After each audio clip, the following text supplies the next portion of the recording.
الحمد لله الذي خلق اللوح والقلم وعلم الإنسان ما لم يعلم والصلاة والسلام على رسوله محمد الذي أرسل إلى العرب والعجم وآله وأصحابه الذين هم بحور العلوم والحكم. أما بعد، قال الله تبارك وتعالى في القرآن المجيد والفرقان الحميد: فلولا نفر من كل فرقة منهم طائفة ليتفقهوا في الدين. وقال رسول الله صلى الله عليه وسلم: العلماء ورثة الأنبياء، أو كما قال عليه الصلاة والسلام.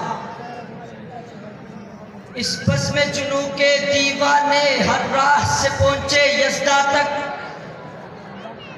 اس بزم جنو کے دیوانے ہر راہ سے پہنچے یزدہ تک. ہے عام ہمارے افسانے دیوار چمن سے زندہ تک. سو بار سنوارا ہے ہم نے اس ملک کے گیسوئے برہم کو.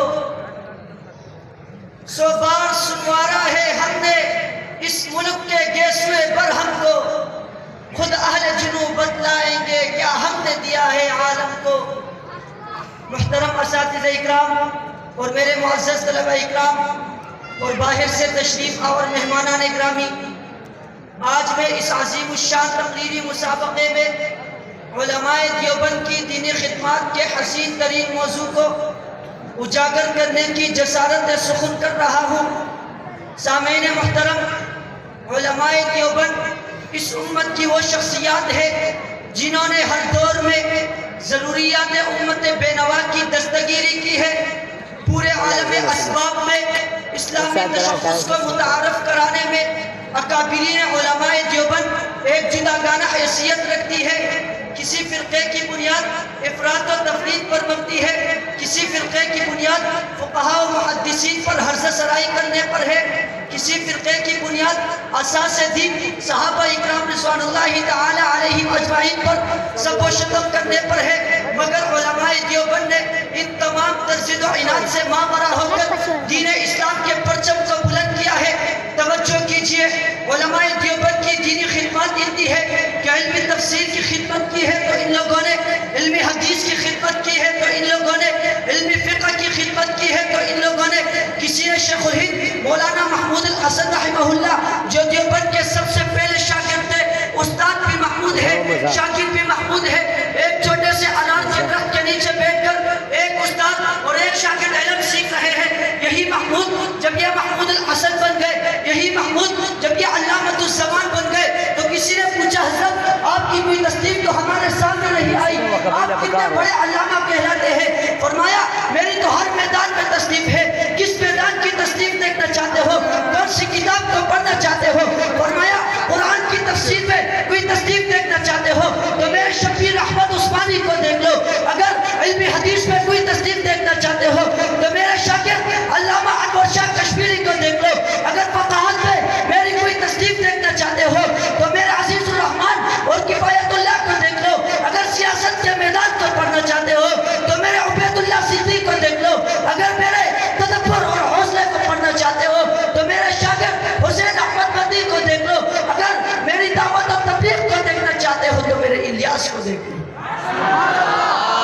سامعین محترم توجہ کیجیے، میں علی وجہ البصیرت کہتا ہوں کہ تاریخ میں دو انسان ایسے گزرے ہیں جن کی شاگردوں کی مثال نہ دنیا پہلے دے سکے نہ قیامت تک دے سکے گی. پہلے دور میں امام اعظم نعمان بن ثابت ابو حنیفہ جو امت کا وہ فقیہ اور مجتہد تھا جن کا ایک شاگرد ایسا تھا جس کی مثال دنیا نہ دے سکی، اور دوسرا شیخ الہند مولانا محمود الحسن رحمہ اللہ ہے جن کا ایک شاگرد ایسا ہے جن کی مثال دنیا نہ دے سکی، جن کا ایک شاگرد ایسا ہے جن کا ایک شاگرد ایسا ہے جو اپنے زمانے اور اپنے فن کا امام ہے جن کی مثال دنیا نہ دے سکی. حاضرین عزیز وقار، اگر کوئی آپ سے پوچھے کہ علماء دیوبند نے دین کے لیے کیا خدمات سر انجام دیے تو بتانا علماء دیوبند نے نہ صرف انگریز کو للکارا بلکہ جب انگریزوں نے مرزا غلام قادیانی کے نام سے اپنے پالتو کتے کو میدان